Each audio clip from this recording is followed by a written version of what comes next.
Selamat siang, Assalamualaikum warahmatullahi wabarakatuh. Di sini kami kelompok 6 akan mempresentasikan tentang peradaban Yunani kuno.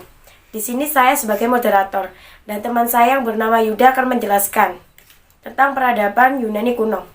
Peradaban Yunani kuno terletak di semenanjung Balkan. Secara geografis, wilayah Yunani berbentuk kepulauan dengan iklim sedang. Peradaban Yunani kuno telah dimulai sekitar abad 3000 sebelum Masehi. Terdapat 3 bangsa besar yang hidup pada masa Yunani kuno, yaitu bangsa Doria, bangsa Ionia, bangsa Aulia. Bangsa Doria tinggal di Peloponnesos dengan ibu kota Sparta. Bangsa Ionia tinggal di Attika dengan ibu kota Delphi. Bangsa Aulia tinggal di Yunani Utara dengan ibu kota Olympia. Secara umum, peradaban Yunani kuno merupakan gabungan dari kebudayaan Mycenae, Pulau Kreta, dan Hellas. Di sini juga ada peradaban Pulau Kreta. Pulau Kreta terletak di kawasan perairan laut tengah bagian timur. Ibu kota tengah bagian timur, ibu kota Pulau Kreta terletak di Kronsos. Gerakan nasionalisme India dalam buku sejarah Eropa dari Eropa kuno hingga Eropa modern tahun 2012 karya Wajudi Jajah. Pulau Kreta memiliki letak strategis yang menghubungkan antara Mesir, Yunani, dan Italia. Letak yang strategis menjadikan Pulau Kreta sebagai pusat perdagangan di kawasan Eropa Selatan dan Timur Tengah. Peradaban Pulau Kreta menggunakan tulisan Minos untuk berkomunikasi dan menyampaikan informasi.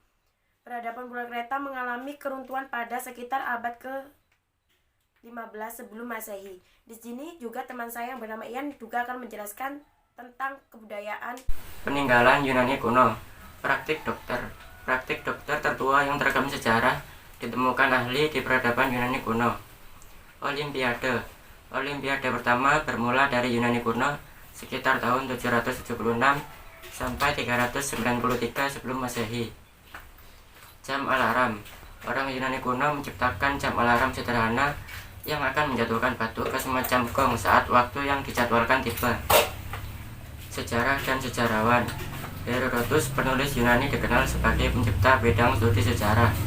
Penulis dan orator Roma Cicero menjulukinya bapak sejarah karena menulis buku The Stories, buku tentang peristiwa perang Yunani Persia. Filosofi modern. Filsuf terbaik di dunia banyak hidup di masa peradaban Yunani kuno, seperti Socrates, Plato, dan Anaximenes. Zoologi. Filsuf Aristoteles dikenal dengan tulisan-tulisannya mengenai filosofi, fisika, metafisika, logika, retorika, politik, pemerintahan, etnis, biologi, dan juga zoologi. Demokrasi. Peradaban Yunani kuno menciptakan ide konstitusi, membentuk masyarakat Athena yang bisa menyampaikan aspirasi pada dewan dan ikut voting hanya dengan mengangkat tangan. Dasar geometri modern. Geometri sudah berkembang sebelum masa Yunani kuno. Kendati demikian, orang-orang Yunani kuno dianggap sebagai kelompok yang mendorong bahwa aturan-aturan dan fakta mengenai geometri sebagai hal penting untuk ditetapkan. Juri di persidangan. Praktik sistem juri pertama pada persidangan diketahui berasal dari Athena, Yunani kuno, sekitar abad ke-5 sebelum Masehi. Matematika modern. Teori-teori matematika dan sejarahnya banyak ditulis oleh sejarawan penting Yunani kuno. Ini yang bisa kelompok 6 jelaskan. Sekian dari kami. Wassalamualaikum warahmatullahi wabarakatuh. Jangan lupa subscribe. Dadah.